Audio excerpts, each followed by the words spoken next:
Hello, Union fam. What's up? Thank you for getting us to 15,000 subscribers. It is a huge milestone for us, and we couldn't do this without you guys giving us a thumbs up, subscribing, and all that good stuff. More importantly, what I want to bring up to you guys is Union Martial Arts has been fortunate enough to be nominated for the top martial arts school in Brampton. That is the city that we're from. And it would do me the honor if you would go and vote for us, help us win that title. It would mean so much not only to myself, but to the Union team behind the scenes, in the academy, to all the students. It'll really help us have more of that feeling that, you know, we are the elite of the elite. And not that we need this to let us know how strong we are as a team, as a culture, as a community, but it's just another stamp on that resume that we would love to have. So if you guys can do me the favor and please vote for Union Martial Arts, the link will be below, and enjoy the video. All right, so this video's topic is going to be on impact weapon grappling.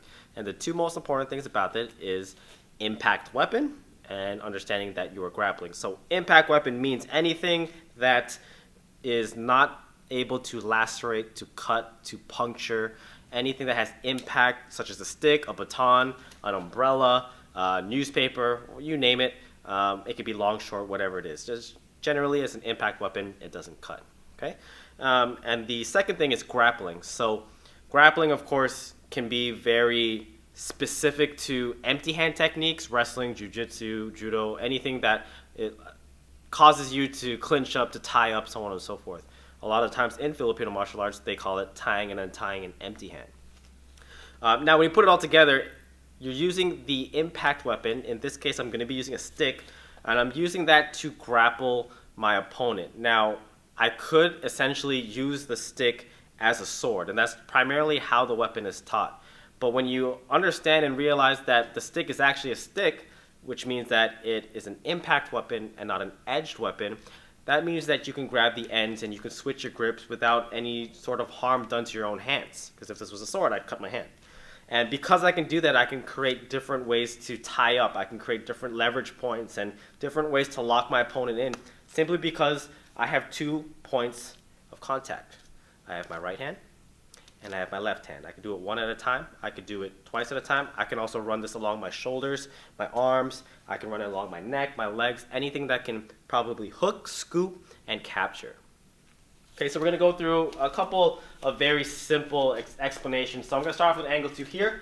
And what I'm doing right now, because I know it's stick against stick, it could be baton against baton, whatever it might be, I'm doing what's called an augmentation. So augmenting means I'm just supporting my stick using my safety hand. Okay? When I get into this position, this is off an angle 2, I'm going to use my elbow. I'm going to grab on first, and I'm going to crash down this line. So I'm going to get that out of my way. Now that I'm fortifying this, I'm going to go to the stomach. I'm going to twist to use the hooking section to the face. And because I'm holding it on the other side, I'm going to hook on the other side of his face. Okay, so right now I have creating the reference point, creating my entry, 1, 2, 3, all impact strikes. Okay, and this is where the grappling is going to start. I'm going to bring it over. I'm going to do what's called a crank. I'm going to push this right down on top of the trap. This is very, very painful. So I bring that down to lower his base so I don't got to reach over. I'm going to bring this over my left shoulder. I grab, and this is going to be my first submission here. Okay.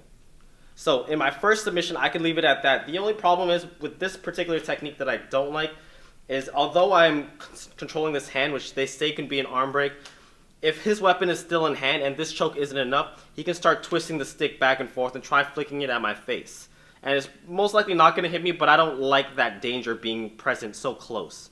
So what I'm going to do now is I'm going to take my right hand, I'm going to scoop underneath, and now I'm going to tie up. So I'm going arm against arm, but then I'm using the stick as leverage to tighten this, and essentially I'm going to power up this choke here. So this is going to be my second choke. Now I got this in control. My final thing, I'm just going to guide him to the ground here, putting him on his left side so he can't use his left hand. Have a good base here, stand up, and that's my choke here. Okay, so whenever I'm training with my partner, James, of course I'm going to take it slow. It doesn't have to be 100% applicable. The beauty about going slow is when I start to use this as an impact weapon, and I'm specifically going in to see different lines of grappling, I can kind of experiment and see, how does this wrap around? How should I be able to work around this? How can I get it from point A to point B? And that's because I'm not so pressured into, you know, making sure it works.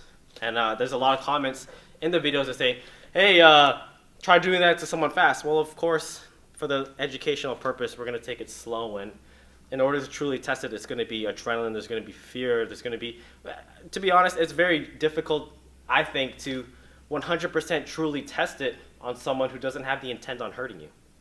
Not to say you can't test it with a little more speed, but for the purpose of the video, there's no reason to hurt my good friend and my good training partner here. So a second way that we can do this, if we look on the inside angle, right? This is when I'm kind of using the stick in the same method, but instead of getting real close, I'm going to use the stick as sort of the focal point here. So I'm going to enter here, I'm going to bring it on top, grab the end here, and I'm going to crank this down. Rather than cranking on the trap, inside of the elbow, that should be enough to disarm at most points. If I really crank it down like this, that should be enough. But if it isn't, I hold that, and if this is a little too close, you can bring it down. You can bring your grip down. It doesn't really matter because it's impact. And what I'm going to do is I'm going to twist over this way, bring my opponent down to the ground, and that's going to be where I'm going to start to control now. Right? I got a stick locked in here. I got two hands to control. I can switch and keep the right hand trapped. It's up to me. So that is the beauty of grappling with my partner and grappling with a weapon. Because I don't have to be so cautious about getting cut, I'm able to loop this around in different ways. I'm able to create different angles that normally you wouldn't see in stick or rather bladed trainings. The final part about this, that's one of my favorites, is the opportunities really are endless. It's a great way to tie in. It's a great way to use your weapon without having to discard it if you wanted to go close range, if you wanted to start grappling.